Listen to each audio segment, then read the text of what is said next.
I imagine you're probably here because you have English learners in your class and you are worrying about them. It's definitely a challenge to meet the expectations of the content curriculum when our students are learning that and English at the same time.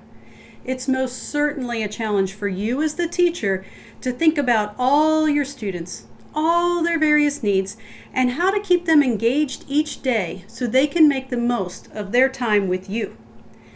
I also know that our ESL teachers, our language specialists, have growing caseloads and can't spend as much time with you or your share students as we would all like. This leaves a good part of the heavy lifting of language and content in your hands, and that's a lot. So what you need is a simple plan, a step-by-step toolkit that you can use to address the needs of your English learners without creating hours more work. No worries, I've got you.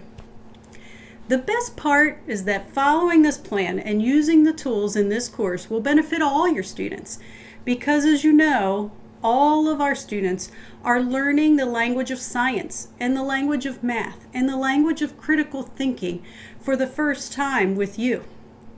I will take you step by step through leading your English learners to be more engaged and successful.